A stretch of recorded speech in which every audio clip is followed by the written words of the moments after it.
Hello everyone, welcome to Nath পরিবার। আশা করি তোমরা সকলে ভালো আছো, আমিও ভালো আছি। দেখে নাও আজ আমি কোন রেসিপি তোমাদের সাথে শেয়ার করছি। আজ তোমাদের সাথে শেয়ার করছি জিভে জল আনা একটা ইয়াম্মি রেসিপি। সেটা হলো ক্রিসপি চিলি বেবি কর্ন। আর যারা এটা খেতে ভালোবাসো তারা আমাকে কমেন্ট করে জানাতে পারো। দেখে নাও আমি কিভাবে তৈরি করি ক্রিসপি চিলি বেবি কর্ন। অত্যন্ত সহজ উপায়ে তৈরি করে দেখাবো, যাতে খুব কম সময়ে তোমরা রান্না করে এটা খেতে পারো। বেবি কর্ন সাধারণত প্যাকেটে বিক্রি হয়। এখানে আমি এক প্যাকেট বেবি কর্ন নিয়ে নিয়েছি। প্যাকেট থেকে বের করে ভালো করে জল দিয়ে ধুয়ে নিয়ে আমি কেটে নিচ্ছি। একটু ব্যাকা ব্যাকা করে কাটবে, তাহলে দেখতে ভালো লাগবে। দেখতেই পাচ্ছ সবগুলো বেবি কর্ন কাটা হয়ে গেছে। এবার এটা ধুয়ে আমি 2 মিনিট সেদ্ধ করে নেব। গ্যাস ওভেনে একটা বাটিতে আমি জল গরম হতে বসিয়ে দিয়েছি। দিয়ে দিলাম এর মধ্যে ধুয়ে রাখা বেবি কর্ন আর টেস্ট অনুযায়ী নুন। একটু নেড়ে চেড়ে দিচ্ছি ভালো করে, যাতে নুনটা সব জায়গায় ছড়িয়ে পড়ে।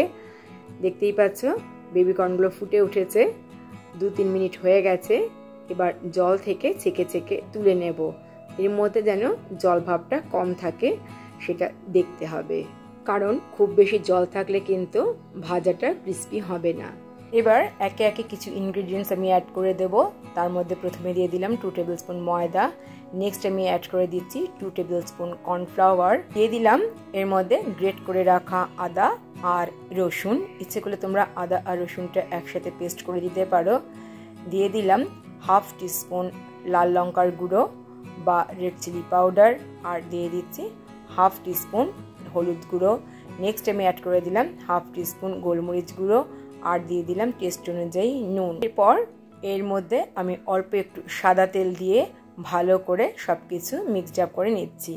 দেখতেই পাচ্ছ খুব ভালো করে সব কিছু দিয়ে বেবি কর্ন মাখা হয়ে গেছে। এবার এটা আমি এক সাইড করে রেখে দিচ্ছি। এবার একটা কড়াইতে আমি দিয়ে দিলাম সাদা তেল বা রিফাইন্ড অয়েল। একটু বেশি দিতে হবে, কারণ ডিপ ফ্রাই হবে। এবার একটা একটা করে বেবি কর্ন আমি দিয়ে দিচ্ছি কড়াইতে। একসাথে বেশি দেবে না, তাহলে ফ্রাইটা ভালো হবে না। ফ্রাইটা করতে হবে মিডিয়াম টু লো ফ্লেমে, যাতে ভেতরটা খুব ভালোভাবে কুকড হয়ে যায়। হাই ফ্লেমে ভাজলে ওপরটা পুড়ে যাবে, ভেতরটা কাঁচা থেকে যাবে। একদিকটা ভালোভাবে কুকড হয়ে যাওয়ার পরে একটু উল্টে পাল্টে ভালো করে লাল লাল করে একদম ভেজে নিতে হবে। দেখতেই পাচ্ছ খুব ভালোভাবে ভাজা হয়ে গেছে। আমি এবার ভাজাগুলো তুলে নিচ্ছি। দেখতেই পাচ্ছ একটু তুলে তোমাদেরকে দেখাচ্ছি, এই রকম হয়েছে।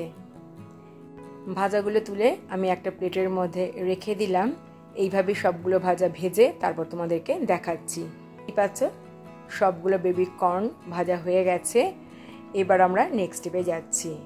এবার কড়াইয়ের তেল একটু কমিয়ে নিয়ে এর মধ্যে দিয়ে দিলাম রসুন কুচি, দিয়ে দিলাম গ্রেট করে রাখা আদা, আর দিয়ে দিলাম কুচনো কাঁচা লঙ্কা।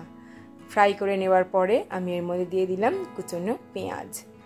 এবার জাস্ট কয়েক সেকেন্ড নেড়ে চেড়ে নেওয়ার পরে আমি অ্যাড করে দিলাম কেটে রাখা ক্যাপসিকাম। আমি এখানে শুধুমাত্র গ্রিন বেল পেপারই ইউজ করেছি। ইচ্ছে করলে তোমরা ইয়েলো বা রেড এই সমস্ত বেল পেপারগুলো কিন্তু দিতে পারো, তাহলে দেখতেও বেশ সুন্দর লাগবে। দিয়ে দিলাম টেস্ট অনুযায়ী নুন। খুব ভালো করে মিশিয়ে নিচ্ছি। খুব বেশি ফ্রাই করার দরকার নেই, লাল লাল করে ভাজতে হবে না। জাস্ট একটু সটে করে নেওয়ার পরে আমি এর মধ্যে অ্যাড করে দিলাম 1/2 টিস্পুন গোলমরিচ গুঁড়ো, আর দিলাম 1/2 টিস্পুন চিলি ফ্লেক্স। আবার সব কিছু খুব ভালো করে মিশিয়ে নিচ্ছি। দেখতেই পাচ্ছ সব কিছু খুব ভালো করে মেশানো হয়ে গেছে। নেক্সট আমি এর মধ্যে অ্যাড করে দিচ্ছি কিছু সস। ফার্স্টে দিয়ে দিলাম 1 কাপ সয়া সস। আবার ভালো করে মিশিয়ে নিচ্ছি। ভালো করে মেশানো হয়ে যাওয়ার পরে অ্যাড করে দিলাম এর মধ্যে red chilli sauce. Red chilli sauce দিয়েও ভালো করে একটু মিশিয়ে নিতে হবে। এরপরে দিয়ে দিলাম গ্রিন চিলি সস।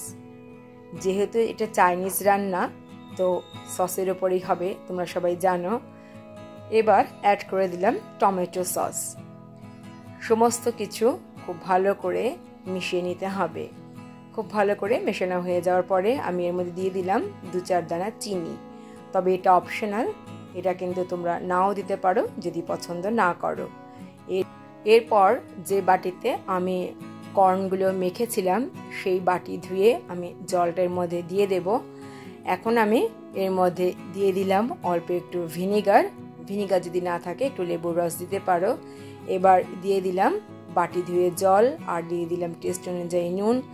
ভালো করে মিশিয়ে নেবার পরে অ্যাড করে দিচ্ছি রেড চিলি পাউডার বা লাল লঙ্কার গুঁড়ো, তবে এটা অপশনাল, ইচ্ছে করলে তোমরা দিতে পারো নাও পারো। একটু লাল লঙ্কার গুঁড়ো দিলাম, যেহেতু আমি এতে কাঁচা লঙ্কা অ্যাড করিনি। ভালো করে মিশিয়ে নিয়ে ঢেকে দেব যাতে পেঁয়াজ ক্যাপসিকাম ভালোভাবে সেদ্ধ হয়ে যায়। 2-3 মিনিট ঢেকে রাখার পরে আমি ঢাকনাটা খুলে এর মধ্যে অ্যাড করে দিলাম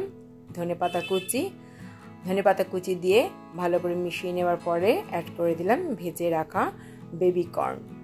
খুব ভালো করে মিশিয়ে নিচ্ছি, দেখতেই পাচ্ছ রান্নাটা সম্পূর্ণ হয়েই গেছে। যাতে গ্রেভি ভালোভাবে অ্যাবজর্ব হয়ে যায় কর্নের মধ্যে, তার জন্য 2 মিনিটের জন্য ঢেকে দিলাম। এখন আমি তোমাদেরকে দেখাচ্ছি 2 মিনিট পরে। দেখতেই পাচ্ছ একদম ড্রাই হয়েছে এই রকম।